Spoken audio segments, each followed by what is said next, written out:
Birkaç gün sonra, nehirden ayrıldılar. Kanolarını, çadırlarını ve ekipmanlarının bir kısmını orada bıraktılar. Daha yüksek seviyelere, engebeli bir araziye doğru tırmandılar. Şansları vardı ki, burası ince kerestelik ağaçlarla kaplıydı. Ancak keskin bir don vardı, bazı yerlerde kar duruyordu. Nasmit yolculuğun bu bölümünde oldukça yıpranmış, zarar görmüştü. Nihayet, köknar ağaçlarının boy verdiği korunaklı bir vadiye ulaştılar. Jake Lisle de aynı fikirdeydi. Bu yol, yerleşim yerlerine ulaşan en iyi yoldu. Nasmit o gece geç saatlerde, tek bir battaniyeye sarılı halde, batan ateşin yanına uzandı. İçinde derin bir uygarlık arzusu vardı. Etrafında, koyu sütunlar gibi yükselen ağaç gövdeleri belirsiz, kırmızı bir ışıltıyla parıldıyordu. Rüzgar ateşi her karıştırdığında, üzerlerine küçük, acı kıvılcımlar atıyordu. Dalların arasında dönüp duran duman çelenklerini görebiliyordu. Evet, soğuktu ve aşırı yorgundu. Günün yürüyüşü çok uzun sürmüştü. Ağır bir yük taşımaktan omuzları acımasızca ağrıyor, her eklemi sızlıyordu. Üstelik yatağı rahatsız edici derecede sertti. Çoktan ağır bir uykuya dalmış olan arkadaşlarına imrendi. Son bir saattir, bu keşif yolculuğunda yaptıkları şeyleri düşünüyordu. İçinden, keşke bu yolculuğa hiç girişmeseydim, diyordu. Bu düşünce, daha önceki acı gecelerde de onu rahatsız etmişti. Lisle, bu konuyu öylece bırakacak bir adam değildi. O, başladığı işi sonuna kadar, ısrarla takip etme olasılığı çok daha yüksek birisidir. Ve Nasmit, ona yardım etmeye söz verdiği için önlerinde büyük sorunlar olduğunu görebiliyordu. Buna rağmen, tam uykulu olmaya başlamıştı ki. Hafif ama garip bir şekilde melodik, bir çan sesi duyuldu. Köknar ağaçlarının fısıltısını kıran bir ses. Görünüşe göre yukarıdan geliyor, havada süzülüyordu. Dinlemek için kendini toparladı. Gerçekten uyanık olup olmadığını merak ediyordu. İlk duyduğu o müzikal tınılar durdu. Ama bir süre sonra, tek bir zilin çaldığını ayırt edebileceğini düşündü. Derken, değişken notalar ve melodiler tekrar patladı. Bu berrak tonlarda göksel, eterik bir şey vardı. En son böyle bir şeyi, bir pazar sabahı gölgeli bir çimde otururken duymuştu. Çanların sesi, İngiliz ormanlarının üzerinden yumuşakça ona doğru gelmişti. Arkadaşlarına baktı, ama onlar hiçbir işitme belirtisi göstermiyordu. Bir dirseğinin üzerine doğruldu ve dinledi. Ta ki müzik giderek sönüp, tamamen ölene kadar. Sonra, hayal gücünün ona harika bir oyun oynadığını düşünerek, şaşkın bir şekilde uykuya daldı. Ertesi sabah kahvaltıda, inanılmaz bir kahkaha bekleyerek bu olayı çekingen bir şekilde anlattı. Ama Lisle, hiçbir şey söylemeden, Jake'e sorgulayıcı bir şekilde baktı. "Hayır," diye yanıtladı Jake. "Şimdiye kadar buralara bir şey getirecek kimse çıkmadı yukarı." "Yanılıyor olamazsın, değil mi?" diye sordu Lisle, Nasmit'e. "Ben de öyle sandım. Ama ne kadar çok dinlediysem, o kadar netleşti." "Git ve bir bak," dedi Lisle, Jake'e seslenerek. Kahvaltılarını bitirir bitirmez, izci yürüyerek uzaklaştı. "Biraz bekleyeceğiz," diye tavsiye verdi Lisle. "Erzak konusunda yine biraz endişelenmeye başladım. En yakın araba yoluna ulaşmak için hala uzun bir yolumuz var." Nasmit, bu gecikmenin konumlarını nasıl iyileştireceğini anlayamadı. Ama arkadaşının anlattıklarından da biraz şüpheleniyordu, bu yüzden merakını kendine sakladı. Yarım saat içinde Jake geri döndü ve Lizel'a başını salladı. "Oldukça net," diye bildirdi. "Bir adamın izine rastladım." "O duyduğum neydi peki?" diye sordu Nasmit. "Çıngıraklar," diye açıkladı Lisle, gülerek. "Bu ülkede, ormanda serbestçe dolaşan sığırlara genellikle bunlardan takarlar. Maceraperest bir çiftçi buralara kadar gelmiş olmalı. Ama bu kadar kuzeyde birini bulmayı beklemiyordum. Her neyse, bu bir rahatlama. Sanırım bize yiyecek bir şeyler verebilecek durumda biridir." Bir saat sonra adamın kütükten yapılmış evine ulaştılar. Günü onunla geçirdiler. Çok ihtiyaç duydukları o dinlenme anının tadını çıkardılar. Ertesi sabah adam onlara erzak sağladı ve vagon yolunu nasıl bulacaklarını tarif etti. Yola çıktılar ve kasabalarla düzenli iletişimi olan bir yerleşim yerine güvenle ulaştılar. Lis'in beklediği yerleşim yeri burasıydı. Orada kendisini bekleyen büyük bir yazışma yığını buldu. Ancak mektupları açmadan önce, o ve Nasmit yerel mağazadan temin edebildikleri kıyafetleri aldılar. Ardından, küçük ahşap otelde bir banyo talep ettiler. Bunu elde etmekte biraz zorlandılar, ama Nasmit kararlıydı. Sonunda akşam yemeğine, mavi gömleği, kızıl süslemeli ve son derece sıkı oturan kıyafetleri, bir de zarif, sivri uçlu ayakkabılarıyla oturdu. Sanırım kendi kıyafetlerime bağlı kalsaydım ya da o nehir işçilerinin botlarından bir çift alsaydım daha iyi ederdim, diye hüzünle yorum yaptı. Lisle de benzer kıyafetler giymişti. Ancak yemeğiyle o kadar meşguldü ki, ona sempati gösterecek durumda değildi. Bir süre sonra Nasmith, Lisl'in özel odasına girdi. Geçerken fark ettiği bir şey vardı. Bu izni bir uzlaşı sinyali olarak almışlardı. Lisle, dağınık bir masada yazı yazıyordu. Nasmith otururken, bir süre onu hafif bir hayranlıkla izledi. Haftalardır yoldaşının ağır yükleri taşıdığını, yemek pişirdiğini ve kanoyu azgın akıntılarda profesyonel bir izci ustalığıyla kullandığını görmüştü. Onu vahşi doğanın bir parçası gibi görmeye alışmıştı. Ama şimdi, önünde bir yığın mektup varken, aniden tam bir iş adamına dönüşmüştü. Nasmith, onun birkaç soruya hızlı ve kararlı bir şekilde cevap verdiğini gördü. Bu durum, onun mevcut işinde ne kadar evinde olduğunu gösteriyordu. Karakterin bu kadar hızlı değişmesi, Batı'da yaygın olsa da, daha kalıpsal düşünen bir İngiliz için şaşırtıcıydı. "Benimle İngiltere'ye geliyor musun?" diye sordu Nasmith, uzun bir sessizlikten sonra. "Hayır, üzgünüm, yapamam," diye yanıtladı Lisle, elinde kalemle duraksayarak. "Bu Gladwin meselesi muhtemelen zaman alacak ve artık ayıracak vaktim yok. İşlerimde beklenmedik gelişmeler oldu. Ne zaman kaçabileceğimi gerçekten bilmiyorum." Nasmith biraz rahatlamıştı. Arkadaşı, İngiltere'de sorun yaratma tehdidi barındıran bu planların yürütülmesini ertelemek zorunda kalacaktı. Bu, minnettar olunacak bir şeydi. Gerçi yine de adama karşı güçlü bir sempati duyuyordu. "İddia ettiğin şeylerin sadece yarısını kanıtlamakla yetinseydin, daha az sorunla karşılaşacağını hiç düşündün mü?" diye sordu. "Daha da önemlisi, merhum yoldaşının gizlediği şeyi bulamadın. Yarım gerçek pek işe yaramaz." Gladwin bunu fark etti.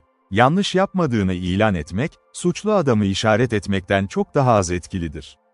"Sanırım doğru," diye onayladı Nasmith. "Ama sonuçta, o erzak deposunun listesine ulaşamazsan, ki muhtemelen yok edilmiştir, görüşlerini kanıtlamanın tek bir yolu kalıyor." "Aynen öyle." Gladwin'in itirafı şüphesiz çok önemli. "Peki, bunu hiç alabileceğini düşünüyor musun?" Lizel'ın ifadesi sertleşti. Dedi, "deneyeceğim." Nasmith, onu bu kararından caydırma girişimlerinden vazgeçti. "Neyse," diye devam etti Lisle. "Geldiğinde benimle kalmalısın. Üzgünüm ama yarın ayrılmak zorundayız. Doğuya giden ilk trenle yola çıkıyorum." Nasmith dışarıya, ay ışığına ve keskin, soğuk havaya doğru yürüdü. Küçük ahşap kasaba kısa sürede geride kaldı. Engebeli araba yolunda, dev köknar ağaçlarının altında yürüyerek ilerlerken, gökyüzünde beyaz akislerle parıldayan büyük dağ zirvelerini gördü. Harika bir ülkeydi. Şimdiye kadar geçtiği en görkemli yerdi. Ama bu vahşi doğaya meydan okuyan adamdan büyük bir bedel talep ediyordu. Sırtını ona döndüğü için hiç de pişman değildi. Sonra, gideceği toprakları düşünürken ve Gladwin'in yolculuğunun trajik hikayesini hatırlarken, yine huzursuz oldu. Neden-sonuç ilişkisinin o değişmez zincirini fark etti. Yapılan her eylem, ne kadar pişman olunursa olunsun, yüzleşilmesi gereken bir sonuç doğuruyordu. Ve o, buna pişman oldu. İş bir kez yapıldıktan sonra değiştirilemiyordu. Daha da kötüsü, sonuçları başkalarına da ulaşıyordu. Sonra merak etti. Clarence hiç pişman olmuş muydu? Adama karşı duyduğu öfkeyi hatırlayınca, bunun pek olası olmadığını düşündü. Clarence için hayat hafifti. Kuzeninin eşyalarına konana kadar imkanları az olsa da, bir şekilde genellikle en iyi kabul edilen şeyleri elde etmeyi başarırdı. Kendini herhangi bir şeyden mahrum bırakmak, onun bildiği bir şey değildi. Ertesi sabah Nasmith, Montreal'e giden trene bindi. Yaklaşık 2 hafta sonra, İngiltere'nin kuzeyindeki küçük bir istasyona indiğinde, erken bir alacakaranlık çöküyordu. Sessiz ve yumuşak bir akşamdı. Doğduğu toprakların o nemli havası, Dominion'ın o keskin ve kuru atmosferinden sonra ona hoş ve tanıdık geldi. Tekrar geri döndüğü için mutluydu. Ama etrafına bakınca, ıslak yolda bekleyen atlı arabaların dışındaki o manzara ona ait değildi. Kısmen gelmesini beklediği Clarence da ortalıkta yoktu. Yine de genel olarak Nasmith bundan memnundu. Clarence ile ilk karşılaşmayı büyük bir zevkle beklemiyordu zaten. Bir an sonra, yerel yolcu gruplarının arasından saygıyla yol açtığı bir kız perona doğru geldi. Uzun boyluydu. Uzun dış giysisi, hareketlerinin zarafetini ve ince duruşunu gizleyememişti. Ancak solan ışıkta, yüzü büyük bir şapkanın altında neredeyse görünmez haldeydi. Onu görmek, genç adamda derin bir tatmin duygusu yarattı. Millicent Gladwyn'in ortaya çıkışı, arkadaşları tarafından nadiren hoş karşılanmazdı. Elini uzatarak ona doğru yaklaştı. "Senin için geldim. Clarence gelemedi, aniden şehre çağrıldı," diye başladı söze. "İlk akşamında Lodge'da tek başına kalmanın senin için biraz yalnızlık getireceğini düşündüm. Bize gelirsin, değil mi?" "Her zamanki gibi düşünceli," diye gülümsedi Nasmith. Hem saygılı hem de dostça bir tavırla hafifçe eğildi. "Nasıl olduğunu sormaya gerek yok sanırım. Perondaki o yürüyüşün, buranın havasının sana ne kadar yaradığının bir kanıtıydı." Yumuşak ve müzikal bir sesle güldü. "Asıl senin maceralarının nasıl geçtiğini sormak daha gerekli. Sanırım biraz zayıfladım. Ama her şey göz önüne alındığında, bu şaşırtıcı değil. Sanırım Clarence oldukça iyi durumda." "Clarence mı? Ah, evet." Ses tonunda Nasmith'in hemen fark ettiği bir belirsizlik vardı. "Son zamanlarda epey şehir dışındaydı. Ama hadi gidelim. Atımız. Yeni bir at aldık ve oldukça huzursuz. Eşyalarını arkadan gönderecekler. Kıyafetlerimin kalıntısı şu küçük çantadan ibaret zaten," diye güldü Nasmith. "Geri kalanlar British Columbia'nın yamaçlarına dağıldı. Yerleşim yerlerine vardığımda tam bir korkuluk gibiydim." Peron boyunca yürüyüp ilerlediler. Arabaya ulaştıklarında Nasmith yanına çıktı ve dizginleri ona verdi. "Etrafa biraz bakmak istiyorum. Eğer sakıncası yoksa," diye açıkladı genç kadın. "Bence bu ihtimale değer," diye yanıtladı adam. "Üstelik River oldukça canlı ve dikkat istiyor." Kamçıyı hafifçe salladı. Atlar harekete geçip dik, kıvrımlı yola koyulurken, Nasmith memnuniyetle sağa ve sola baktı. Dünyada daha vahşi ve daha büyük topraklar vardı belki. Ama hiçbir yer ona bu yüksek, İngiliz arazisi kadar cazip gelmiyordu. Bir yanda, loş siyah sislerin arasından yükselen tepeler. Diğer tarafta, yakındaki yapraksız huş ağaçları. Solgun safran rengi ışığa karşı garip bir şekilde kırılgan ve narin görünüyorlardı. Yukarıda gökyüzü, hareketsiz gri bulutlarla kaplıydı. Pencerelerinden sarı bir ışık sızan alçak bir kulübenin yanından geçerken, keskin bir turba dumanı kokusu onları takip etti. Sonra, huş ağaçlarının altındaki bir meşe ormanının karanlığına daldıklarında, bu kokunun yerini çürüyen yaprakların toprak kokusu aldı. Bir çukurdan aşağı akan dere, hafif bir müzik fısıldıyordu. Gölgelerin içinden çıkıp dik bir yokuşu tırmandıklarında, önlerinde geniş bataklıklar uzandı. Uzun dalgalar halinde yükselip alçalıyor, sislerle çiziliyordu. Huzursuz kuşların çığlıkları, çöken karanlıkta yankılanıyordu. Tüm bunlar şaşırtıcı derecede güzel. "Gerçi yalnız olsaydım, bundan bu kadar keyif alabilir miydim, bilmiyorum," dedi Nasmith uzun bir sessizlikten sonra. Millicent hafifçe güldü. Onu çocukluğundan beri tanıyordu. Ona zahmetli, yapmacık bir iltifat sunmak niyetinde olmadığını çok iyi bilirdi. Onlar bunun için fazla iyi arkadaştılar. Bir zamanlar, gerçekten de daha yakın bir bağ arzulamıştı adam. Ama genç kadın, nazik ve kesin bir tavırla bunun mümkün olmadığını netçe gösterdiğinde, bu durumu sessizce kabul etmişti. Teslim olmak kolay olmamıştı onun için. Ama başarmıştı. Yine de bu konuda bir dereceye kadar yanılıyordu. Çünkü onun sunabileceği hediyeler. Kesin bir dürüstlük, sadakat ve samimi bir doğa. Asla küçümsenecek şeyler değildi. Diye yanıtladı genç kadın. "Bu bataklıkları ve vadileri çok seviyorum. Bunu zaten biliyorsun. Ve geçen yıl boyunca, hiç olmadığı kadar evde kalan biri oldum." Sesinde hafif bir pişmanlık vardı ve bu durum adam için bir anlam taşıyordu. "Çizimlerimden asla tam anlamıyla tatmin olmuyorum," diye devam etti. "Ama onlardan çok fazla yaptım." Nasmith anlayışla başını salladı. Genç kadın, kardeşinin yarım kalan işini tamamlamayı ve Root Out adındaki sınır faunası üzerine olan kitabı resimlendirmeyi üstlenmişti. Bu işe büyük bir sanatsal beceri, sabır ve vahşi yaratıklara olan derin bir sevgi katmıştı. Belki genç bir kadın için alışılmadık bir uğraştı. Ama kendini bu işe karakteristik bir titizlikle adamıştı. Mümkün olduğunca tam ve doğru olmasını istedi. diye ekledi basitçe.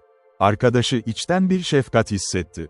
Bazı açılardan, Millicent'in bunu bir türlü unutamaması neredeyse üzücüydü.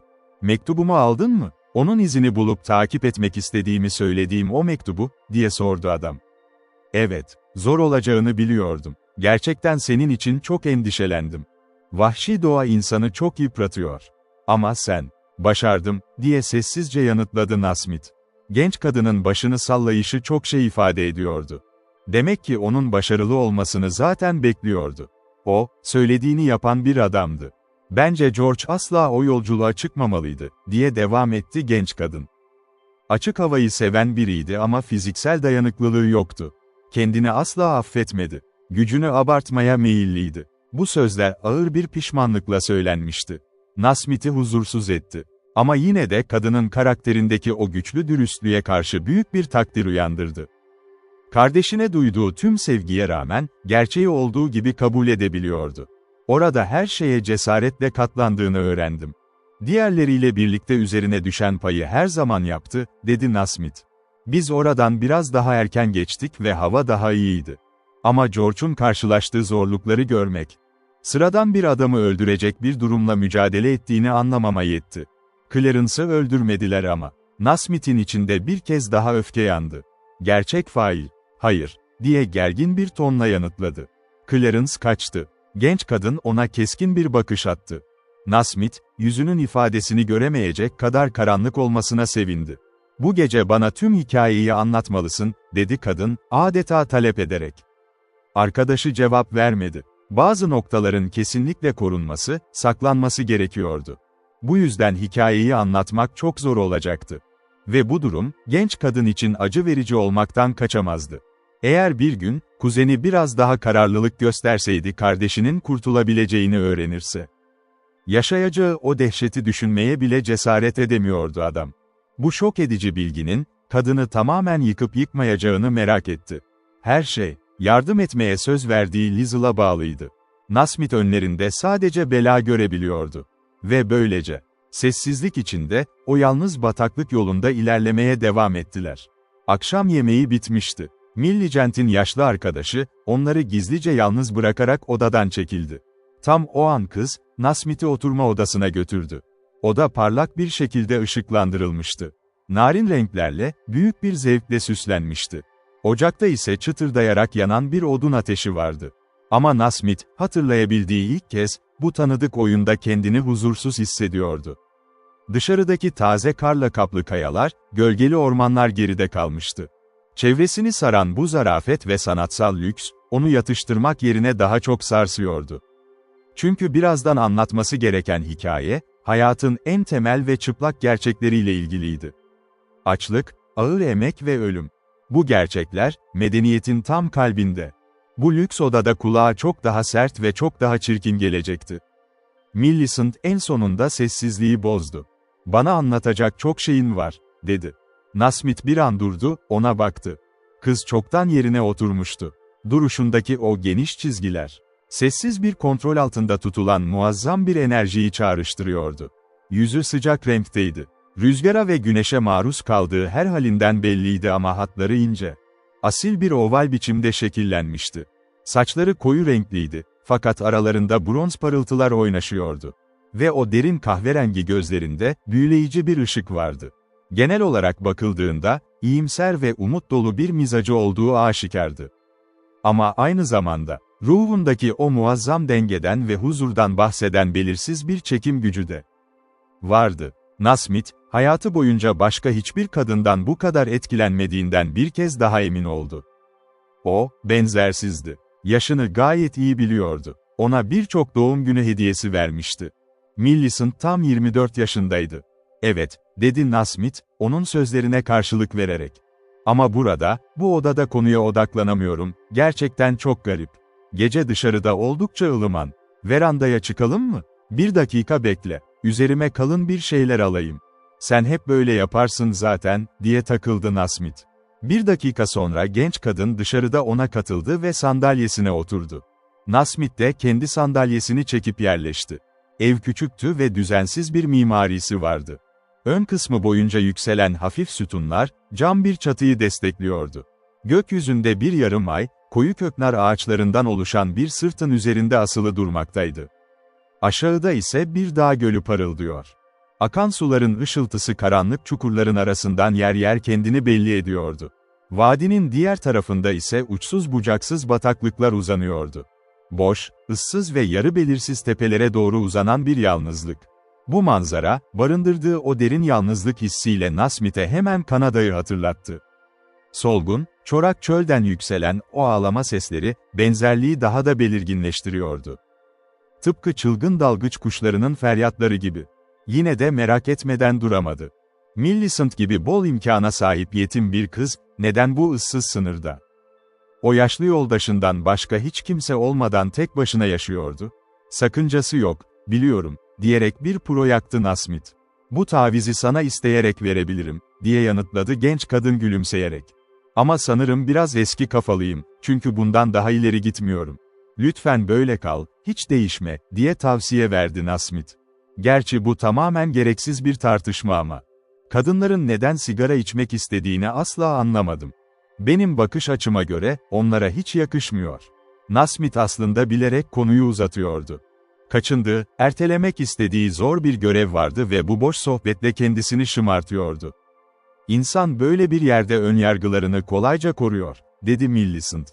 Londra'ya son gittiğimde, üzücü bir şekilde çağın gerisinde kaldığımı hissettim.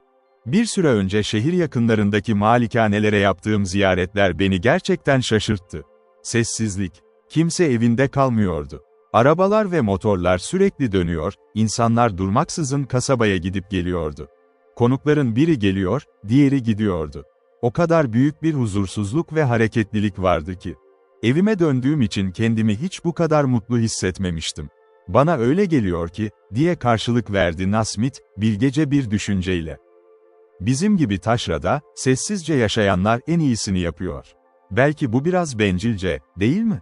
Ama eğer dünyaya pek bir faydamız dokunmuyorsa bile, ki kendi adıma konuşuyorum, en azından kimseye zararımız da olmuyor. Bunun gurur duyulacak büyük bir şey olduğundan pek emin değilim. Seni kastetmedim zaten, diyerek onu teselli etti Nasmith. Sen köyde büyüdüğünden beri burada çok sağlıklı değişiklikler oldu, herkes senin etkini hissetti. Ve bu durum beni şu soruya getiriyor. Clarence nasıl gidiyor? Kiracılarıyla ve sıradan köy halkıyla arası nasıl? George bu işi iyi anlardı ama. Başa çıkması zor insanlardır onlar. Clarence uzun süre uzakta kaldı. Maalesef bu yüzden ara sıra sürtüşmeler yaşanıyor. Kızın tavrı aniden değişmişti. Ama bunun şimdi bir önemi yok. Vakit kaybetmiyor musun? Başlamaktan neredeyse korkuyorum, dedi Nasmith sesi titreyerek. Bu hikayeyi dinlemenin seni zorlayacağını göreceksin. Genç kadın ona doğru döndü. Ay ışığı, yüzündeki o güven veren, huzurlu sessizliği aydınlatıyordu. Bunu biliyorum ve bekliyorum. Ama korkuların yersiz. Benim için tereddüt etmene gerek yok. Nasmith onun haklı olduğunu biliyordu. Millicent, acıdan irkilip kaçacak bir kadın değildi. Büyük bir çabayla anlatmaya başladı. Hikayeye, bölücü köprünün üzerindeki o kritik geçiş noktasından girdi. Canlı anıları gözünün önünde canlandıkça, birlikte büyük zahmetlerle geçtikleri o ıssız, vahşi bölgeyi kıza adeta yaşatıyordu. Nasmith'in hayal gücü çok güçlüydü. Kızın, ölen kardeşini gözünün önünde canlandırmasını sağlıyordu. Kardeşinin o bataklıklarda, muskek kaplı çamurlarda nasıl umutsuz bir amaçla çalıştığını ve nasıl başarısızlığa uğradığını hissettiriyordu. Ardından, kız sessizce dinlemeye devam ederken, Gladwyn'in son kampını anlattı. Millicent de onu görüyordu artık. Karanlık bir kayanın altındaki o kuytu çukuru, yukarıdaki sırtta rüzgarla savrulan sedir ağaçlarını. Nasmith, nehirdeki o hızlı akıntılardan aşağı yaptıkları ilk tehlikeli yolculuğu özetledi. Depolar ve erzaklar hakkında ise çok az şey söyledi. Sonunda, o ağır yükten kurtulmuş gibi derin bir nefes alıp sustu. Millicent birkaç dakika boyunca tek bir kelime etmeden, sessizce oturdu. Bu süre zarfında kafasını hiç kaldırmadı, Nasmith'e bakmadı. "Teşekkür ederim," dedi genç kadın, uzun bir duraklamanın ardından. "Bunu çoğu zaman hayal etmeye çalışmış ama başaramamıştım. Ama şimdi her şey kafamda çok açık. Clarence bana sadece en ufak detayları anlatmıştı. Sanırım bundan bahsetmekten nefret ediyordu. Bir bakıma haklı ve bilgece davranmış, diye yanıtladı Nasmith. O adamın bu konudan neden kaçtığını çok iyi anlıyordu. Ama şimdi, bu düşünceleri aklından çıkarsan daha iyi olmaz mı? Değiştirilemez gerçekler bunlar. Yasına bu kadar çok takılmanın büyük bir tehlikesi var. Genç kadın başını kaldırıp ona baktı. Gözlerinde solgun gözyaşları parıldıyordu. Bu acı dışarı atılamaz, Nasmith. Biz sadece iki kardeştik. Çok fazla ortak noktamız vardı. Aramızda tarifi imkansız bir güven vardı. Nasmith, büyük bir anlayış ve sempatiyle başını salladı. Artık her şeyi sana anlattığıma göre, dedi sessizce ve ayağa kalktı. Sanırım gitmeliyim. Eminim şu an yalnız kalmayı tercih edersin. Hayır, diye yanıtladı genç kadın, oturması için işaret ederek. Lütfen kal. Kendini büyük bir çabayla o yaz havasından uyandırmış gibi görünüyordu. Tabii ki, George o saldayken yapabileceği tek bir şey vardı, onları göndermek. Ama senin yanında olan Clarence, hiçbir zaman senin kadar net bir cesaret ve neşe gösteremedi. Hatta ara sıra onun söylediği bazı kelimeleri tam olarak belirttin. Sen bunları tam olarak nasıl duydun? Yoldaşımdan, genç bir Kanadalıdan. O, oradaki tüm olayları hafızasına kazımıştı. Ben bu bilgileri Hudson Körfezi'ndeki bir ajandan aldım. George'un rehberi her şeyi o ajana anlatmış. Peki, yoldaşın sana bu hikayeyi bu şekilde anlatmayı da öğretti mi? Nasmith gülümsedi. Kızın konuyu değiştirmek istediğini fark etmişti ve bundan memnun oldu. Neyse, o bana doğanın dilini gösterdi diyebilirim. Sivri şeylerin, yani kırık bir dalın ya da bir kayadaki çiziğin tam olarak ne anlama geldiğini. Okumayı öğretti. Birkaç yönüyle oldukça çarpıcı, sıra dışı bir adamdır. Ama onu zaten göreceksin. Ara sıra buraya gelip benimle kalıyor. Bir an durakladı, yutkundu. Bu arada, Clarence'ın bazı zorluklar yaşadığını duyuyorum.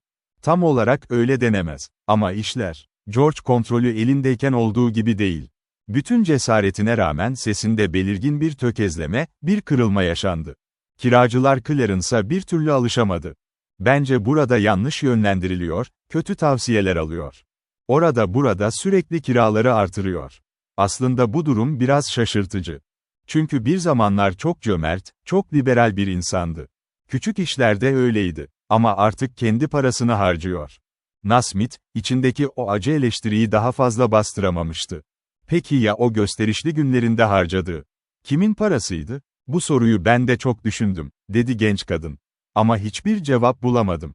Hiç şüphem yok ki, o paraların büyük bir kısmı artık şehirde harcanıyor. Oysa o paranın mümkün olduğunca bu topraklara geri dönmesi, bu topraklarda üretilmesi gerekirdi. Neden bu konuda onun üzerinde bir nüfuz kullanmıyorsun? Millicent, Nasmith'in de bildiği gibi. İhtiyaç duyulan her an çok akıllıca tavsiyeler verebilecek bir kadındı. Gençti ama erken yaşta yetim kaldığı için, uzun süre kardeşinin yakın dostluğundan ve sonsuz özgüveninden beslenmişti. Ağabeyinin geniş bilgisi ve düşünceli yapısı, onun karakterini şekillendirmişti. Yine de bu sefer, Nasmith'e cevap vermedi. Aslında kiracılar ve tüm mahalle için en iyisi Clarence'ın evlenmesi olurdu. Maddi durumu artık buna fazlasıyla müsait, diye devam etti Nasmith. Genç kadın yine sessizliğe gömüldü. Nasmith içten içe merak etmeye başladı. Acaba düşünmeden ciddi bir hata mı yapmıştı? Gerçekten de arkadaşları arasında. Millicent'in bir gün mutlaka Clarence ile evleneceği konuşuluyordu. Her ne kadar aralarında kesinleşmiş resmi bir anlaşma olmasa da, bir süredir Clarence'ın tavırları bu fikri iyice güçlendirmişti. Hatta George'un mülkleri ve miras işleri Clarence'a kaldığında, herkes resmi bir düğün ilanı beklemiş ama bu ilan bir türlü yapılmamıştı. Millicent'in aklından ne geçtiğini ya da neyi aradığını tahmin etmek ise imkansızdı. Bence bir konuda tamamen haklısın, dedi genç kadın, son derece sakin ve ölçülü bir sesle. Eğer Clarence burada kalsaydı, tıpkı George'un yaptığı gibi ve diğer komşuların yaptığı gibi yaşasaydı, kendisi de dahil olmak üzere herkes için çok daha iyi olurdu. Nasmith bu sözleri onaylayarak başını salladı. Onların samimi dostları, yılın büyük bir bölümünü bu mülklerde geçirirdi. Kiracıların ve onlara bağlı çalışanların ihtiyaçlarını çok iyi anlarlardı. Halkın sevgisini ve saygısını kazanmışlardı. Bu durum doğal olarak, yaptıkları harcamaların çoğunlukla bu mahallede kalmasından kaynaklanıyordu. Şimdi ise Clarence, küçük bir çiftçi gibi görülüyordu. Toprağa mümkün olduğunca az yatırım yapıyor, başkalarının inatçı emeğiyle elde edilen gelirleri başka yerlerde, şüpheli zevkler uğruna boşa harcıyordu. Şehirden getirdiği lükslerle dolu arkadaşlarını eve topluyordu. Bu olanlar, mahallede büyük bir acı ve öfke yaratıyordu. İçindeki o fikre talihsiz bir şekilde ısrarla bağlı kalması, Nasmit'i ikinci bir hataya sürükledi. Bu konuda tamamen hemfikiriz, dedi kıza güven vermek istercesine. O toprakların elinden çıkıp gitmesi gerçekten çok üzücü. Ancak, erkek bir halef olmadığı için, günün sonunda o mülkler yine sana geri dönecek. Millicent bu sözleri son derece sakin, asil bir tavırla karşıladı. Benim böyle bir şey hakkında tahmin yürütmemi istemezsin, değil mi? Sonra, daha güvenli ve sakin bir konu bulmak istercesine. Ama sesindeki o gizleyemediği öfkeyle devam etti. Sana 2 ya da 3 gün önce bizzat tanık olduğum bir olaydan bahsedeyim. Bu durum beni gerçekten çok sinirlendirdi. Yolda yaşlı Bel ile karşılaşmıştım, ne kadar ağır ve yavaş hareket ettiğini bilirsin, yol boyunca. Birkaç koyun sürüyordu. Bu yıl hava çok yağışlı ve soğuk geçti biliyorsun. Bel tüm samanını kaybetti. Yulafları korkunç derecede kötü durumdaydı ve çiftlik binaları neredeyse çökmek üzere. Ben o mülkleri son gördüğümde, oralar herhangi bir mal sahibi için resmen utanç kaynağıydı. Diyerek araya girdi Nasmit. Ayrıca, nehir yakınındaki o ekşi, çorak arazinin çoktan fayanslarla direğin edilmesi gerekiyordu. Bel de tam olarak bu konuda ısrar ediyordu zaten, dedi Millicent. Ama Marple'ı bu iş için tek bir kuruş harcamaya ikna edemiyor. Gerçi bu adamın bu bölgede yeni olmasına ve bize ait olmamasına sevindim. İşte tam Bel ile karşılaştıktan hemen sonra, Marple'ın o büyük motorlu arabası ortaya çıktı. Yanında Butley ve Crestwix vardı. Sanırım onlarla daha önce tanışmıştın? Evet, tanıştım, diye onayladı Nasmit. Kanada'da olsak onlara, sert ve tehlikeli bir kalabalık, derlerdi. Burada ise resmen sınırları zorluyorlar. Araba yanımızdan hızla geçip gittikten sonra arkamı döndüm, diye devam etti Millicent. Marple arabayı her zamanki gibi o kadar hızlı sürüyordu ki. Hiç yavaşlamaya ya da kenara çekilmeye çalışmadı bile. Arabayı duymayan yaşlı Bel, can havliyle kenara atlamaya çalışırken hendeye yuvarlandı. Koyunların çoğu etrafa, dağınık yerlere dağılmıştı. Ama 2 ya da 3 tanesi arabanın tam önüne fırlayınca, Marple en sonunda durmak zorunda kaldı. Arabadaki kadınlardan biri kahkahalarla gülmeye başladı. Sesi o kadar tiz, o kadar çirkindi ki. Yaşlı adamın hendekte ne kadar komik göründüğünü söyleyip eğleniyordu. Marple ise aşağı inip Bel'e bağırmaya başladı. Lastiklerine zarar verdiği için yaşlı adamı suçluyordu. Diğerlerinin de arkadan ona nasıl güldüğünü net bir şekilde görebiliyordum. Bu tavırları, kullandığı o ağır kelimelerden çok daha kötüydü. Sonra arkalarına bakmadan çekip gittiler. Yaşlı adam ise tek başına, hendeyin içinde kendi koyunlarını toplamaya çalışıyordu. Yanında ona yardım edecek bir köpeği bile yoktu. Nasmit, böyle şeyler insanda derin izler bırakıyor. Kesinlikle öyle, haklısın, diye onayladı Nasmit. Yine de Marple ve onun gibiler istisnai durumlar. Peki ya Clarence? Onun onlarla bu kadar çok vakit geçirmesine ne diyorsun? Evet, diye yanıtladı genç kadın sesi kısılarak. Bu durum beni onun hakkında gerçekten çok rahatsız ediyor. Nasmit bu itirafın ne anlama geldiğini tam olarak çözememişti. Eğer Millicent o adamla evlenmeyi gerçekten düşünüyor olsaydı, böyle bir şeyi asla itiraf etmeyeceğini tahmin ediyordu. Ve eğer evlenmeyecekse, Clarence için neden bu kadar ciddi bir endişe duyduğunu anlamak zordu. Yine de Millicent'i çok iyi tanıyordu. Genç kadın, arkadaşlarının doğru yoldan saptığını, yavaş yavaş yozlaştığını gördüğünde buna asla tepkisiz kalamazdı. Geçmişte doğru yola soktuğu, nazikçe kontrol ederek hayatını kurtardığı 2 ya da 3 kişiyi hatırladı. Bu düşünce Nasmit'in içine ani bir rahatlama getirdi. Çünkü eğer elinden gelen bir şey varsa, Millicent'in Clarence ile evlenmesini kesinlikle engellemek istiyordu. Gerekirse, o adamın Kanada'da arkasından çevirdiği kirli işleri, oynadığı o çirkin rolü kıza tek tek anlatırdı.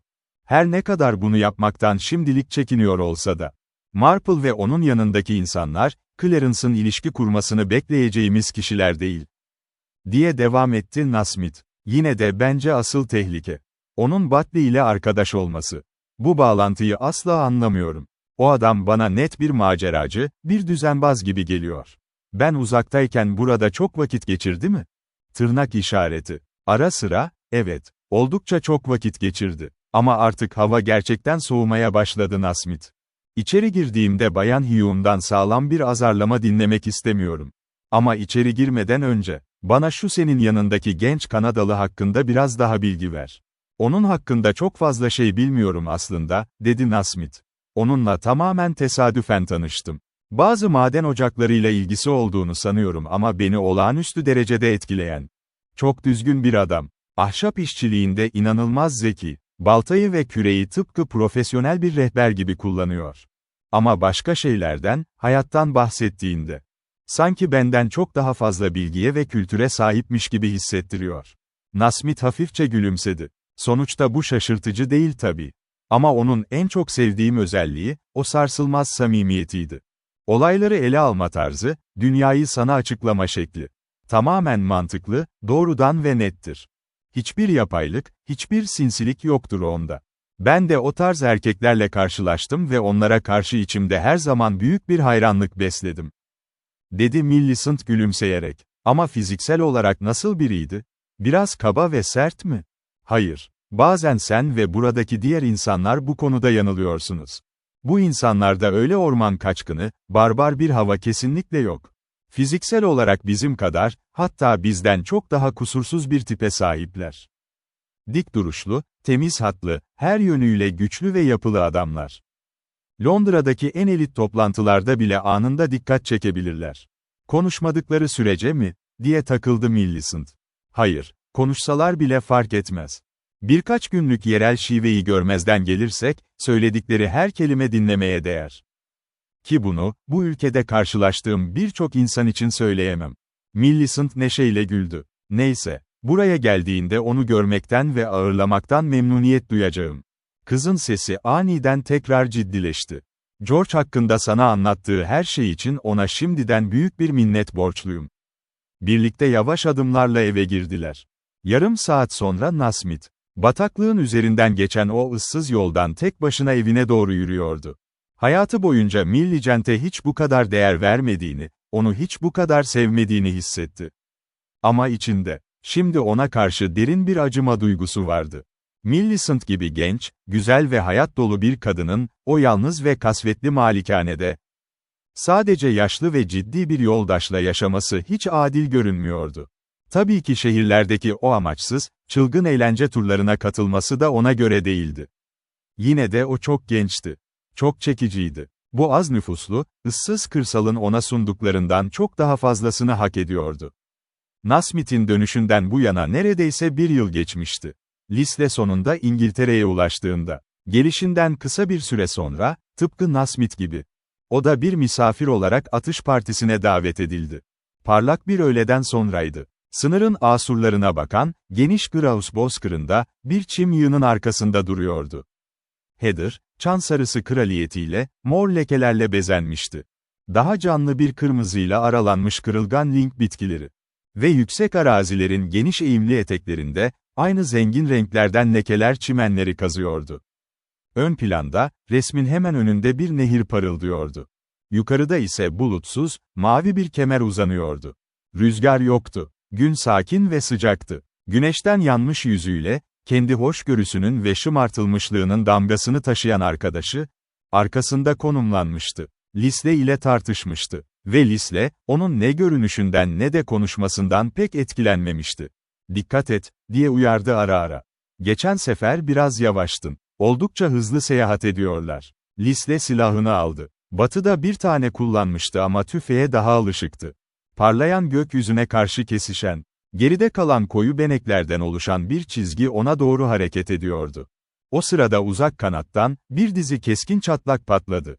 Bozkırlık boyunca uzanan butlar sırasından yükselen seslerdi bunlar. Lisle kuşları izledi. Parmakları silahını sıkıca tutuyordu. Bir küme ona doğru geliyordu. Her bir uçuşan vücut büyüyor, harika bir hızla netleşiyordu. Sonra, yanında bir parıltı oldu. Bir tane daha. Silahını kaldırırken bir kere attı. Bir şey, Heather'a çok uzak olmayan bir gürültüyle vurdu. Ağızlığını hafifçe sallayarak tekrar çekti. İkinci bir gürültü duyunca şaşırmadı. Silahını indirdi ve etrafında ince, keskin bir buhar bulutu asılı duran genç arkadaşına döndü. "Bir şey mi buldun?" diye sordu. "Ben yapmadım," dedi somurtkan bir cevapla. Doldurduktan sonra, dumanlı bir yerdeyken ikinci variliyle bekleyemem. Gledwin'in adamının sana neden eski kara barut verdiğini merak ediyorum. Neredeyse herkes dumansız barut kullandığı için, bu nokta Liesl'ın merakını uyandırmıştı. Ama çok da önemli bir mesele değildi. Nasmith ona kartuşlar sağlamıştı ama bir şekilde geride bırakılmıştı. Gledwin'in bekçisine başvurduğunda ise kendisine bu mühimmat verilmişti. Görünüşe göre modası geçmişti. "Sonuçta, yeterince iyi iş çıkardın," diye devam etti arkadaşı. "Sıradaki istasyonumuza geçmeliyiz. Tam karşımızda, uzaktaki yüksek sırtta. Kuşlarla uğraşma. Onları orada bırakayım mı?" "Elbette. Hepsini öğleden sonra boyunca taşımak ister misin?" Bekçi arkadaşlarından biri devam ederken onları getirecektir. Gencin tonu yarı küçümseyiciydi. Zaten Kanadalıyı dışarıdan biri olarak görürdü. Ama yine de onu kullanmaya istekliydi. "Bella'ya bakabilirsin. Yalnız, bir sonraki popoda. Benim başka bir işim var," dedi. "Karşıma çıkmak zorunda olan garip bir GHYLL var ve o, 14 silahtan daha hafif bir şey taşıyamaz. Bak bak, kartuşları içinde bırakmasın o da."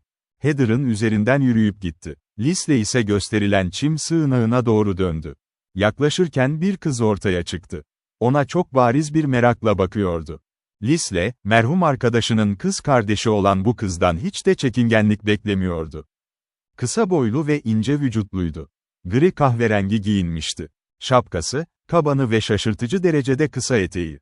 Hepsi aynı kumaştandı. Saçları bakır rengindeydi. Oldukça dar olan gözleri ise soluk gri yeşil renkteydi. İnsan onlara sert derdi. İfadesinde kibirle dolu bir ipucu vardı. Yine de, acı verici bir şekilde güzeldi. "Sanırım Nasmith'in Kanadalı arkadaşısın," diye başladı. Cevap beklemeden de devam etti, "Bir sonraki bitişik popoları işgal ederken, silahımı alabilirsin." "Teddy beni terk etti." "Teddy," diye sordu Lisle. Kardeşine Teddy deyip demediğini merak etmişti. "Adının Jim olduğunu sanıyordum. Marple'ın boyalı saçlı sağlam arkadaşı. Acımasızdır. Ona, eğer öğle yemeğinde o kadar yemeye devam ederse ne olacağını söylemiştim. Gormandize yapmak için hava çok sıcak. Son yürüyüşte, dik yerde yığılıp kaldığında hiç şaşırmadım. Suçun kendisinde olduğunu düşünüyordum, ben de onu bıraktım." Lisle, kızın bu görgü kurallarından pek etkilenmemişti ama yine de gülümsemesini engelleyemedi. "Yorgun musun? Olmamalısın," diye devam etti kız, ona bir kez daha cesur bir bakış atarak. "Hayır," diye yanıtladı Lisle. "Eğer bu size bir teselli sağlıyorsa, henüz bitkin değilim. Bu güven verici," diye karşılık verdi kız. "Ama silahımı almadın." Bir an unuttu Lisle. Yüzü hafifçe kızardı. Kız ise o silahı açıp kartuşları çıkarırken onu gizlenmemiş bir eğlenceyle izliyordu. "Bu ne için?" diye sordu küstahça bir tavırla. "Gerçekten çekiçsiz, yakalayacak bir şey yok. Eğer biraz uzaklaştıysa, muhtemelen çok hafif bir hanımefendi için yapılmıştı. Bazen yayları ayarladığında, strikerlar bir dokunuşla aşağı indirilebilir. O zaman silahlar hakkında bir şeyler biliyorsun," dedi kız, sanki bunu hiç beklemiyormuş gibi. "Pek sayılmaz. Ama dağınık türden birkaçını soymuşluğum var. Biz asla böyle yapmayız," diye bildirdi kız kibirle. "Onları Londra'ya göndeririz." "Yine de haklısın, silah gerçekten gitti. Duvardan atlayarak onu devirdiğimde uçtu. Eğer bu gece bana verirsen, onu değiştiririm. Yarın tekrar dışarı çıkacağımızı anlıyorum." Kız bir an düşündü. "Peki," diye onayladı, sanki bir iyilik yapıyormuş gibi bir tavırla. "İşimiz bitince alabilirsin." Lisle, onu bu teklifi yapmaya neyin sebep olduğunu merak etti. Ona hitap etme şekli hiç hoş değildi. Ama her türlü mekanizmayı incelemekten keyif alırdı ve daha önce hiç bu kadar güzel yapılmış bir silah tutmamıştı. Heather'ın içinden yan yana yürüdüler. Uzun ve matlaşmış otların arasından geçtiler. Lisle, kızın hemen nefessiz kaldığını fark etti. Daha yüksek bir tepenin tepesinde durdu kız. Ayağa kalktı ve bir kez daha etrafa keskin bir takdirle baktı. Önlerinde, kırmızı ve mor bir bozkır uzanıyordu. Yırtık ve çatlaktı. Derin boşluklarda, şiddetli yağmurların biriktirdiği turba sıcak bir çikolata kahverengi renkte parlıyordu. Başka yerlerde yosun lekeleri zümrüt gibi parıldıyor. Kaya tonlu çıkıntılar ise likenlerle birlikte parlak gri ve gümüş renkler sunuyordu. Aşağıda, bataklığın hemen eteğinde, düz ve koyu bir köknar çizgisi vardı. Sahnedeki tek soğuk ve hüzünlü çizgi buydu. Ama ötesinde, yuvarlanan güneşli ovalık geri koşuyor. Sürekli değişen, yumuşayan renklerle, İskoçya'nın yüksekliklerinin puslu mavi tonuna gömülüyordu. Liesl'ın arkadaşı onun bu dikkatli ifadesini fark etti. "Burada oldukça iyi," diye kabul etti. "Bazen, Heather arasında yaşayamayacağımız neredeyse üzücü bir şey olduğunu hissediyorum. Bazı şeyler bu yüksek seviyelerde daha kolay olurdu." "Evet," diye sordu Liesl. Biraz şaşırmıştı, biraz da şaşkındı. "Belli ki ormandansın," diye gülümsedi kız. "Birkaç yıl arkadaşlarım arasında geçirseydin, beni anlardın.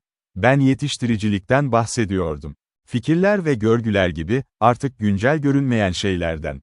Liesl buna cevap vermedi. Çok doğrudan bir şekilde kızın elindeki kırmızı bir lekeye baktı. "Kan," diye açıkladı kız. "Alan ile bahse girdim, Flo'dan daha fazla destek alacağımı söyledim.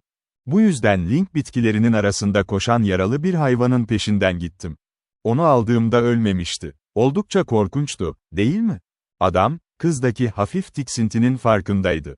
Çok genç görünüyordu. İnce olsa da figürü güzelce yuvarlaktı ve yumuşak, kedi gibi bir zarafeti vardı. Ama bir yaşlı dul düşes gibi güvenle konuşuyordu.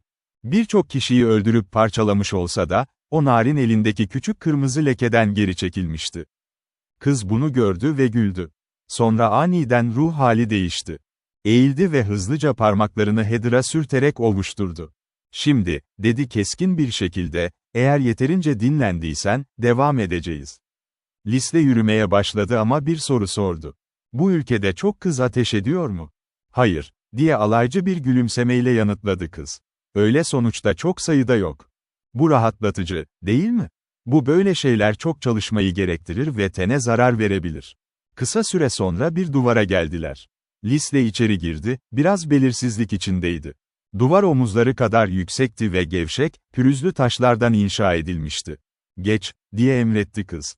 "Ona bolca alan aç, aşağı çek." Liesl bunu yaptı. Ama oldukça geniş olan bu delikten kaçınmaya çalıştı. Kız çevikçe ilerledi. Sonra şaşkınlıkla, Liesl'ın taşları yerine koymaya başladığını gördü. "Neden bunu yapıyorsun?" diye sordu. "Burada koyunlar var. Çok fazla var. Çünkü burası bir bozkırlık. Ama ne olacak? Onlar bize ait değil. Onlar, onların sapmamasını tercih eden birine ait," diye karşılık verdi Liesl. "Geldiğim ülkede, kapıyı çalmak ya da başka birinin çitinden geçip onu tekrar asmamak ciddi bir ihlal olarak kabul edilir." Sakin bir şekilde görevine devam etti. Kız ise oturdu, gümüş bir sigara kutusu çıkardı. 1-2 dakika sonra ona baktı. "Bunu çok düzgün yapıyorsun," diye belirtti. "Ben de böyle şeyler yaptım," diye bildirdi Liesl. "Ah, bununla gurur duyman ilginç. Bu durumda, beni tutmanda bir sakınca yok. Çünkü onlar kuşları geçene kadar yukarı çıkamayız. Daha yüksek bataklığa. Gledwin ve bekçisini rahatsız edecek bu durum ve ben ikisinden de memnun değilim. Flo Marple'ın ilk batlarda istasyon almasını istemiştim." Liesl bunu düşündü. Önceki arkadaşı onu terk etmişken, kızın neden kendisinin ona eşlik etmesini tercih ettiğini merak etmişti. Biraz acele ederek diğerlerine katılabilirdi. Poposlar çok uzak mesafede değildi. Ancak sakinler şimdi bozkırlığın bir çukurunda kaybolmuştu. Kendine, neden bu kadar güvenceli bir kızın ona açıklama sunmakta zorlandığını sordu. Duvarın onarımını bitirdiğinde devam etti. Biraz sonra, yan taraftan keskin bir kırak, kırak körak sesi duydu. Etrafına bakındı. Heather'ın üzerinde bir kuş gördü.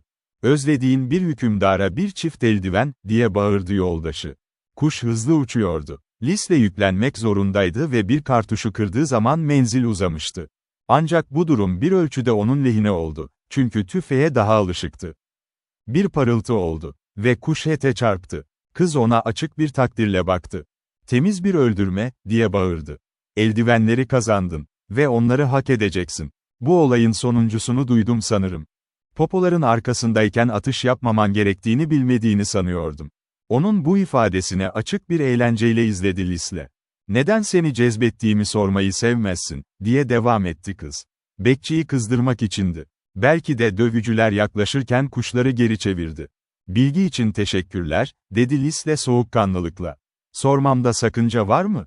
Eğer kaçırmış olsaydım, o hükümdarı gerçekten alacak mıydın? Sizin de önerdiğiniz gibi, son zamanlarda vahşi doğadan geldim. Tabii ki, diye alaycı bir şekilde söyledi kız. Onu zincire takıp delebilirdim. Adam yürümeye devam ederken hiç yorum yapmadı. Şu anda bataklıkta derin bir yara ulaşmışlardı. Bir dere, parıldayan bir şekilde sıçrıyordu. Kız aceleyle aşağı koştu. Beline kadar sarı eğrelti otları vardı. Ama diğer taraf dik ve taşlıydı. Lisle elini uzattığında, kız yardıma sevinmişti. Tırmanışı biraz zorlukla başardılar. Zirveye ulaştığında kız etrafına baktı, nefessiz kalmıştı. Burası romantik bir yer. Eğer sınır efsaneleriyle ilgileniyorsan, dedi. Evet, dedi Lisle. Ve o da Heather'a baktı. Dinlenmek için bir bahane, diye itiraf etti kız. Yani eski Yosun askerleri, Cumberland'ı tahrip etmek için bu yoldan binerlerdi. Bataklar arasındaki gizli yolları takip etmeleri tavsiye edilirdi. Ve bir zamanlar, bu çökükteki frenler arasında ilginç, küçük bir çatışma yaşanmıştı. Uçurumun genişlediği bir noktayı işaret etti. Düz bir şerit halinde gagalı otlara ve yosunlara dönen o yer, parlak bir zümrüt gibi parlıyordu. Her iki yanında kırmızı ve duruk kızılçamlar ile huş ağaçları dik yamaçların eteğini çevreliyordu. Dere, süt beyazı taşların bulunduğu bir alana yayılıyordu. Çukur ışıkla dolmuştu ve akan suyun yumuşak mırıltısıyla çınlıyordu. Savunmacılar kendi yerlerini seçme zamanına sahip olsalardı, güçlü bir tutunma noktası olurdu. Dedi Lisle. Öyle oldu, diye yanıtladı arkadaşı. Bir zamanlar, cesur bir İskoç yağmuru güneye biniyordu. Cumberland Pelesi'nin yanında, kendisini memnun eden bir hizmetçi gördü. Hayranlığı karşılık bulmadı, ama adam sık sık geri geldi. Meslek olarak silahlı bir hırsızdı ve başında bir ödül vardı. Her seferinde, hanımefendinin akrabalarına ait herhangi bir sığır olmadan, eşliksiz geri döndüğü belirtilmektedir. Bu da alışılmadık bir sabırdı. O günlerde, erkekler sevişmelerinden dolayı işten bu kadar büyük ölçüde ayrılabiliyor olmalıydı. Şimdi yapmıyorlar mı, diye sordu Lisle tembelce. Kız ona hafif bir gülümsemeyle baktı. Hafif alaycılığında gerçek bir acı vardı. Sık sık olmaz sanırım, belki de suçlanamazlar. Korkarım hepimiz korkunç derecede pahalı zevkler yetiştirmeye yatkınız. Şüphesiz, ihtiyaç duyulduğunda, hikayedeki sınır şefi yulaf ezmesi ve su üzerine yaşayabilirdi. Avcılar için soy ağacı satın almak yerine, muhtemelen midillisini çalmıştır. Pele mahallesinin peşini bırakmıyordu. Ta ki hizmetçi Korkan'a ve akrabalarını ondan kurtulmaları için teşvik edene kadar. Birkaçı denedi ve başaramadı. Bu şaşırtıcı değildi. Aşk onu dokunulmaz mı yaptı, diye öne sürdü Lisle. Hayır, diye karşılık verdi arkadaşı. Kalbi sabit ve risklerle yüzleşecek kadar sağlam bir adamı öldürmek zor olurdu. Satır aralarını okuduğunuzda, bu dokunaklı bir hikaye. Düşman topraklarında yaptığı o uzun ve tehlikeli sürüşleri düşünün. Hepsi bir şey için. Küçümseyen hanımefendisine tek bir bakış atabilmek için. O zamanlar geçitleri izlediler. Ama ne kavga eden nehirler ne de iyi bilmiş atlılar onu durdurabildi. Sonunda bir gece geldi. Bir düzine mızrakla Barmkin'e girdi, kapısını açtı ve kızı götürdü. Tüm akrabaları sertçe peşlerinden bindi ve onları Bugail'de buldu. Sonra, bir anlamda oldukça dikkat çekici bir şey oldu. Kaçırılan hizmetçi kurtarılmayı kesinlikle reddetti. Hızlı bir karşılaşma oldu sanırım, 2 ya da 3 kişi öldü. Ama kız, İskoçya'daki sevgilisiyle birlikte atla gitti. Sanırım ahlakın ne olduğunu işaret etmeme gerek yok. Sadece kadim olanı görebiliyorum. Bir hanımefendinin, hayır, demesini kesin bir cevap olarak kabul etmenin akıllıca olmadığını, diye cesaret etti Lisle. Kız ona cesurca güldü. Ne yazık ki, bunu değerli biri için kullanma şansını sık sık bulamıyoruz. Ama ahlakı daha güzel bir şekilde ifade edeyim. Bazen, ilgisiz kararlılık ve gerçek bağlılık bizim için çok önemlidir. Ne yazık ki, nadir durumdalar. Bakışlarında bir meydan okuma vardı. Ama adam, ondan ne beklendiğini bilemediği için cevap vermedi. İlk başta neredeyse kız gibiydi. Ama Lisle, ona karşı hafif bir ilgi duymaya başlamıştı.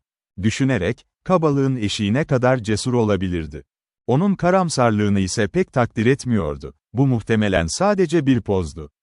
Ama onda bir el balığı yaramazlığı damarı vardı ki, bu ona cazip geliyordu. Heather'ın içinde oturan bu küçük, çevik ve kedi gibi zarif kız. Oldukça dar gözlerindeki kışkırtıcı bir gülümsemeyle onu izliyor, dikkatini çekiyordu. Diye güldü kız, sen pek bir saray mensubu değilsin. Ama o hikaye seni elemental şeylerle tekrar iletişime getirmiyor mu? Hain yosunlar, karanlık geceler, suyla dolu nehirler, tutku, tehlike, korkusuzluk. Şimdi ise tamamen boş boş şeylerle sarıldık. Lisle, kızın aklındakilerin bir kısmını anladı ve ona karşı empati hissetti. Doğaya yakın yaşamıştı. Kontrolsüz güçlerle sert mücadeleler vermişti. Kadınlardan sadece güzellik ya da nezaket talep ediyordu. Ama bir adam, en azından bir süreliğine, gergin mücadelenin stresini ve neşesini öğrenmek zorunda kalmalı diye düşündü. Soğukla ve açlıkla, sıcaklıkla ve susuzlukla. Uzun yürüyüşler yapmalı ya da kayalara ve sellere karşı inatçı bir saldırı gerçekleştirmeliydi. Sadece iyi beslenmiş, hayat boyunca rahatlamış tembellere karşı bir küçümsemesi vardı. Tahmin ettiği gibi her zaman değil, hatta zarifçe bile rahatlayamamış olanlara karşı. Ancak bunlar, ifade etmeye niyeti olmayan fikirlerdi. Hala yeni topraklarda gerçeklerle yüzleşmek zorunda olan insanlar var. Ve sanırım burada da var, örneğin demiryollarınızda ve madenlerinizde, dedi. Ama artık gitsek iyi olmaz mı? Çukurun kenarından ayrıldılar ve Heather'ın içinden ağır ağır yürüdüler. Bataklığın yüksek bir sırtının altında duran bir sıra popo yerine doğru ilerlediler. Bir adam ortaya çıktı. Arkalarından yaklaşırken onlara açıkça hoşnutsuzlukla baktı. "Daha erken gelemez miydin Bella?" diye sordu. "Birkaç dakika sonra sürüşü şımartmış olurdun. Kuşlar tepenin üzerinden çok uzak olamazlar. Bakıcılara ya da bize karşı pek adil değil bu riskleri almak, değil mi?" "Yanlış yaptığımda asla itiraf etmem, Clarence," diye cevap verdi kız. "Bunu şimdiye kadar bilmeliydin." Lisle ismi duydu ve aniden dikkat kesildi. Demek bu Clarence Gladwin'edi. Şüphe yoktu, yakışıklı bir adamdı. Uzun boyluydu ve kendisi gibi inceydi. Hafif, yay gibi bir vücudu, koyu gözleri ve saçları vardı. Üstelik ona karşı belirli bir incelik veya titizlik gösteren bir damgası vardı. Sadece şımartılmış ifadesinin altında, biraz da gevşek bir küstahlık ipucu gizliydi. "Bir silah sesi duydum," diye devam etti Clarence. "Hiç şüphem yok ki öyle yaptın," diye onayladı kız. Yaşlı bir erkek keklik önümüze çıktı. Karşı konulmaz bir şekilde cazipti. Gladwin, hafifçe Liesl'a döndü. Omuzları bir şekilde yarı şımartıcı, yarı küçümseyici bir ifade taşıyordu. "Sen Nasmith'in Kanada'dan gelen arkadaşı mısın? Sanırım bunları anlamıyorsun. Ama belki de kuşların geri dönmesini sağlamışsındır," dedi. "Ama şimdi siper altına girmeliyiz. İşte popon. Ben görüşürüz." Arkasını döndü. Lisle ise kendisine işaret edilen çim duvarının arkasına oturdu. Bir zamanlar Kanada ormanlarında görev yaparken, sakarlığı nedeniyle alışık olmayan biri tarafından zorla azarlanmıştı ve hiç kızgınlık duymamıştı. Ama Gladwin'in omuzlarının o hafif hareketi, yüzüne bir sıcaklık getirmişti. Kız bunu fark etti. "Clarence istediğinde rahatsız edici olabilir ama onun için bahaneler var," dedi. "Bir günlük çekim, ciddiye aldığımız şeylerden biri. Ve görgü kuralları burada. Sanırım vahşi doğada olduğu kadar yüksek bir prim taşımıyor." Lisle cevap vermedi. Ve sessizlik oldu. Güneşle dolu, bozuk bir bataklık. Ta ki gökyüzüne karşı, sırtın zirvesinden küçük koyu nesneler çizgisi bir silüet oluşturana kadar. Sonra bir silah sesi kırıldı.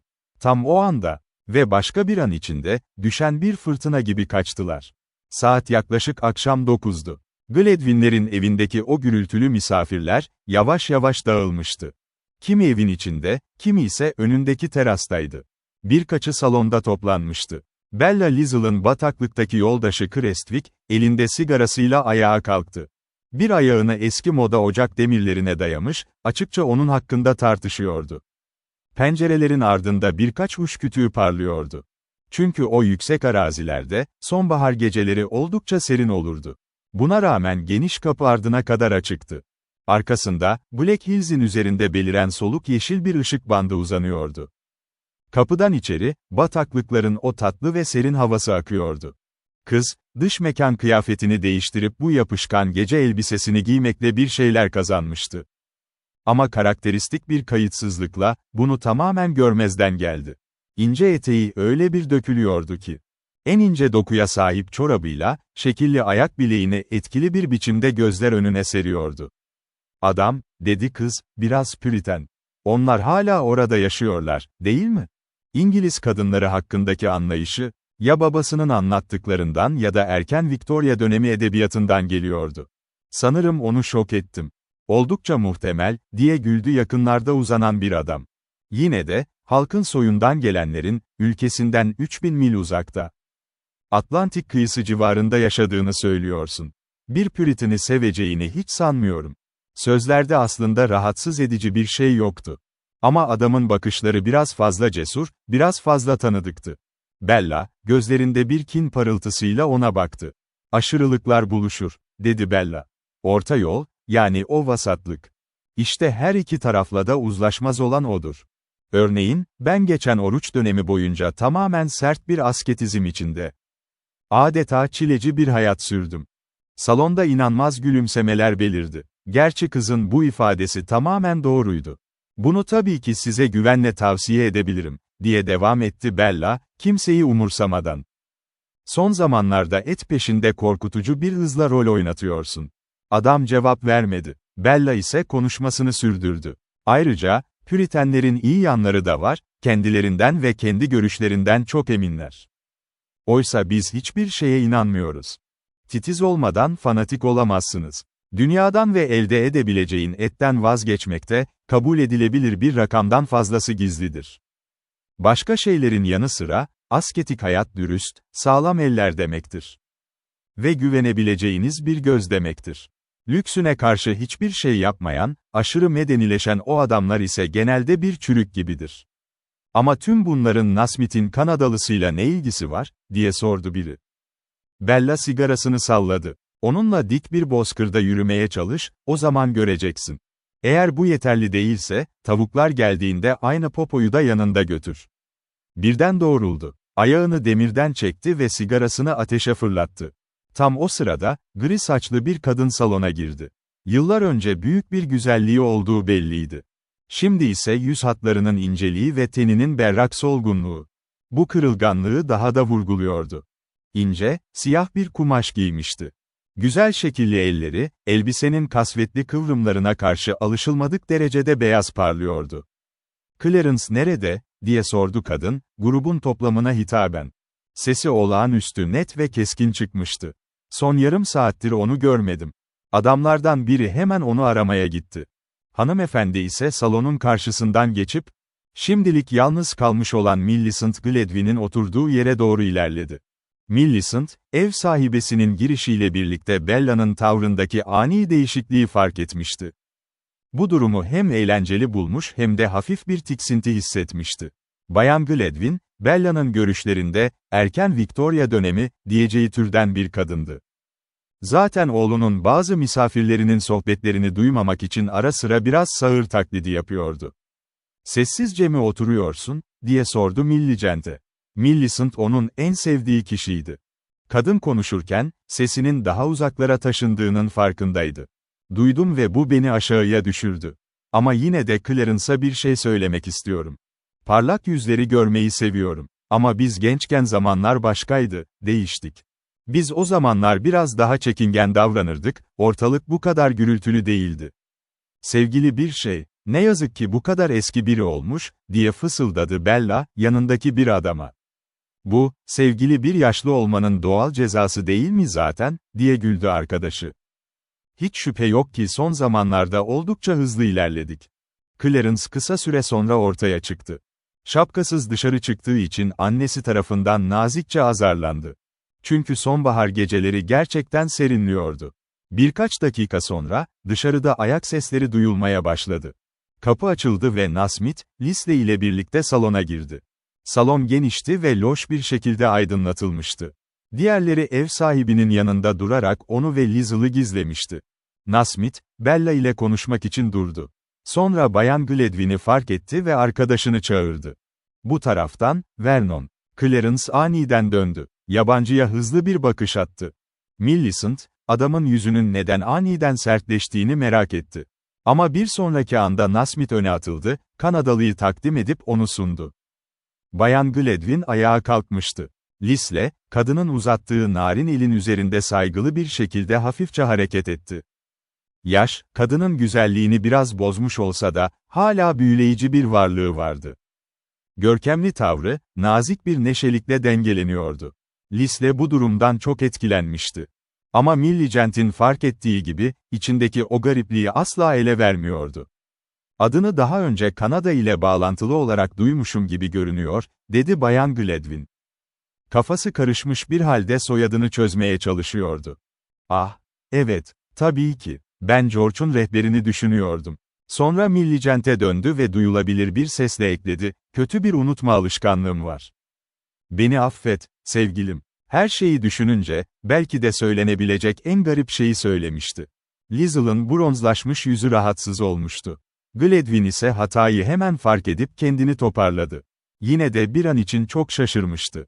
Şans eseri kimse Nasmith'i fark etmedi. Çünkü onun o doğaüstü hareketsizliği, durumu anında ele verebilirdi.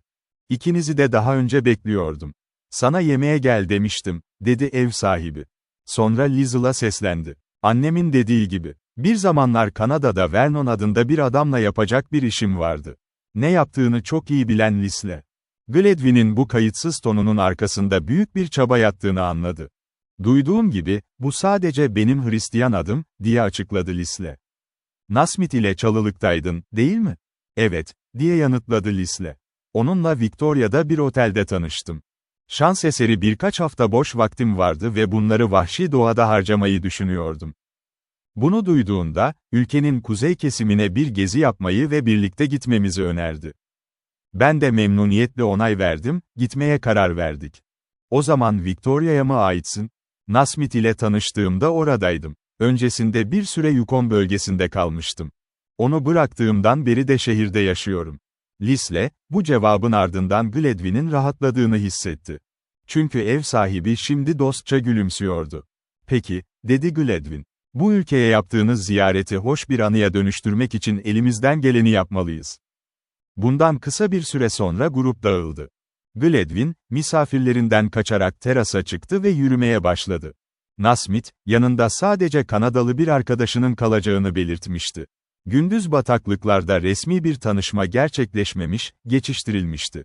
Gladwin, adamın adının Vernon olduğunu duyduğunda derinden rahatsız olmuştu. Bu isim, ona canlı bir şekilde hatırlamak istemediği, unutmayı seçtiği bir Kanada olayını çağrıştırıyordu. Ve aslında bunu bir dereceye kadar başarmıştı da. Kendi kendini teselli ediyordu. O talihsiz ilişki artık bitmişti. 2 yıl boyunca duruşmalarda bu konudan neredeyse hiç bahsedilmemişti. Ama korkunç bir an için, bu durum cesaretini en üst sınırına kadar zorlamıştı. Neredeyse geçmişin yeniden gün yüzüne çıkacağını hayal ederek ürpermişti. Ancak Liesl'ın verdiği cevap ve sergilediği tavır onu rahatlatmıştı.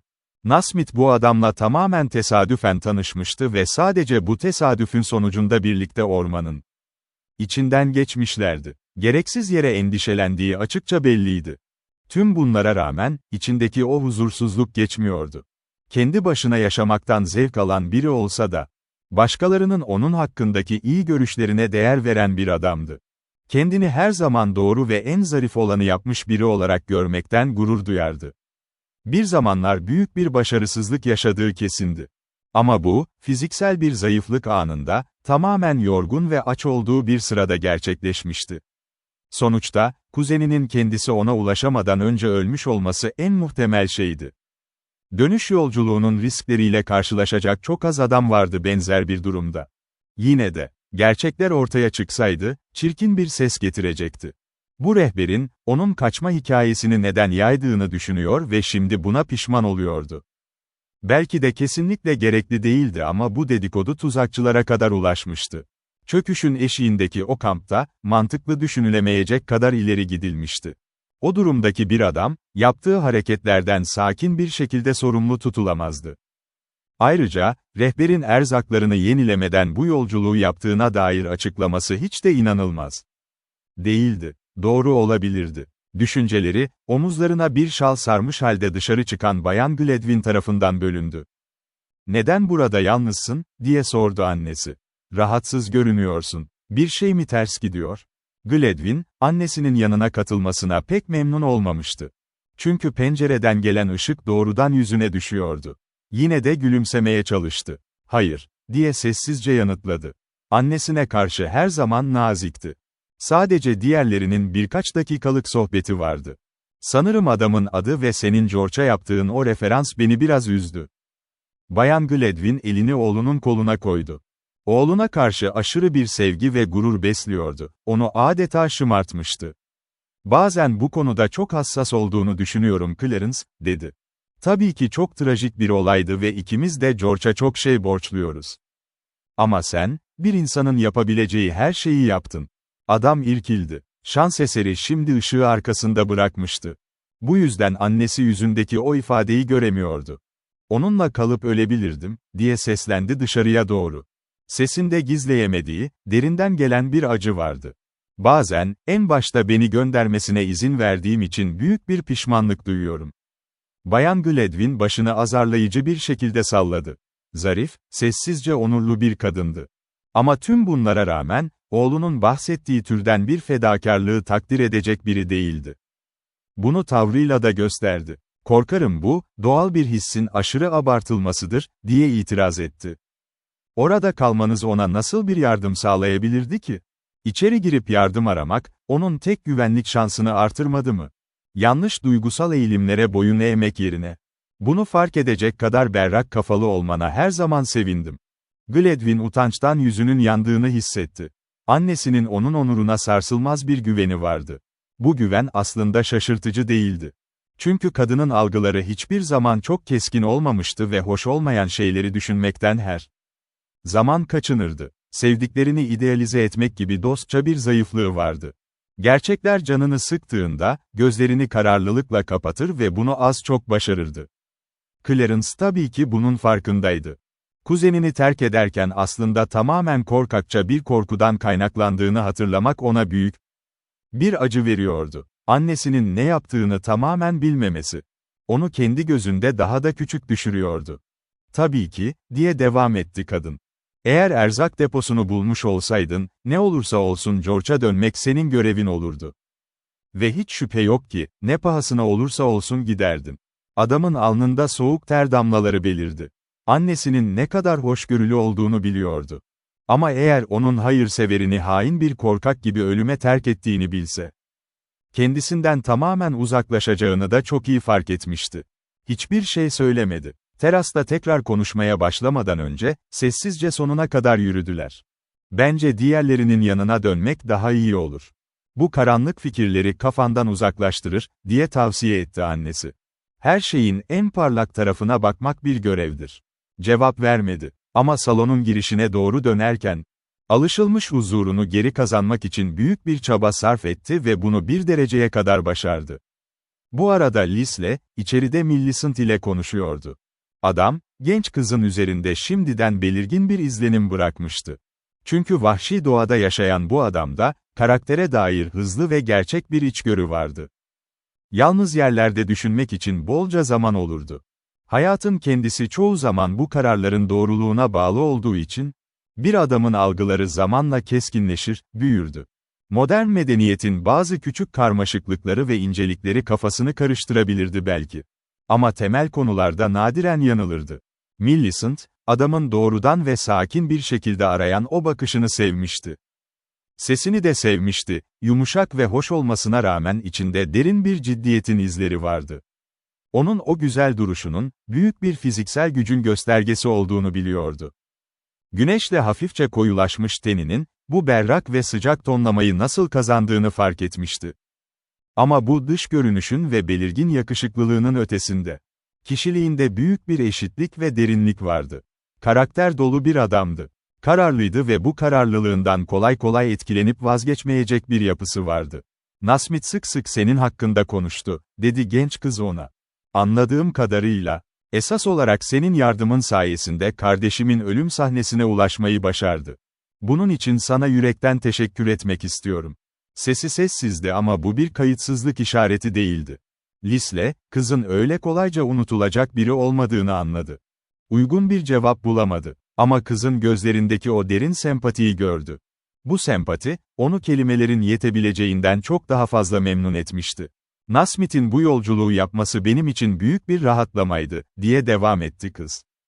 Gerçeklerden kaçmak yerine, bilinebilecek her şeyi öğrenmek istiyordum. Görüyorsun ya, kardeşime karşı büyük bir güvenim vardı. Bunu tamamen hak etti, diye ilan etti Lisle, sıcak bir sesle. Beni buna ikna edecek kadar anıyı topladım.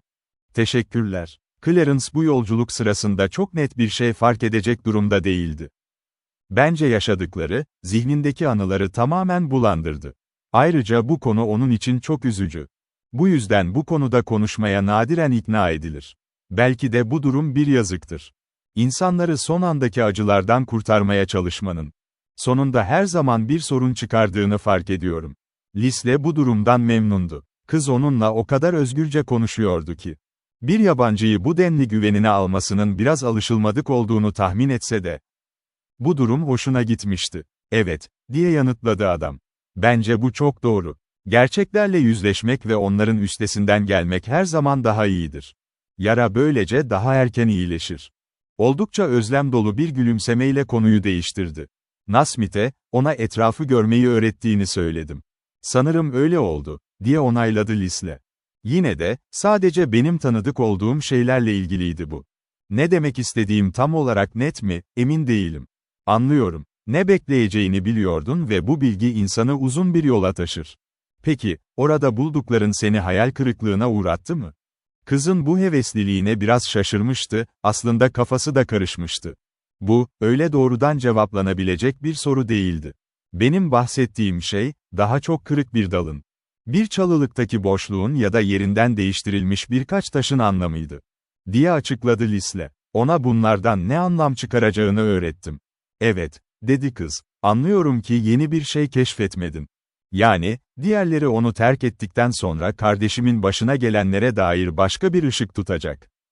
Hiçbir şey bulamadın. Ona samimi bir şekilde cevap verebildiği için mutluluk duydu. Hayır, sadece kurtarma ekibinin vardığı sonuçların ne kadar haklı olduğunu gördüm. Ama tüm bunlar, ayrılıktan önceki o 1-2 haftaya ait durumlardı. Kardeşinizin verdiği o cesur mücadeleden ve diğerlerini göndermedeki o büyük cömertliğinden bahsediyorum. Kız başını eğdi. Bu, dedi sessizce, sadece ondan bekleyeceğim bir şeydi. Arkasında bir günlük bıraktı. Bir gün gelmelisin ve onu görmelisin. Eğer bu sana acı vermeyecekse, gerçekten çok isterim. Hayır, diye yanıtladı kız. Bunu sana göstermekten büyük bir memnuniyet duyacağım. Kısa süre sonra adamın yanından ayrıldı ve yürüyerek terasa doğru çıktı. Kafasında hep kızın hayali vardı. Onu bu kadar az görmüş olmasına rağmen, bu karşılaşma onu çok memnun etmişti. Kızın samimi gözleri, kararlı bir havası vardı. Lisle, açık havada yaşayan o insanları çok severdi. Kız doğaldı, doğrudan bir tarzı vardı ve garip kaçmayan. Hafif ilkel bir havası vardı ki bu onun lehineydi. Zaten her türlü yapay incelik adama pek hoş gelmezdi. Yine de içten içe bir açıdan hayal kırıklığına uğramıştı. Kesinlikle hayal kırıklığına uğramıştı. Çünkü bu durum Nasmith'in anlattığı hikayeyi daha da güçlendirmişti. Oysa o, bu keşif gezisine dair rakamları yazmayı ve biraz daha farklı şeyler dinlemeyi bekliyordu.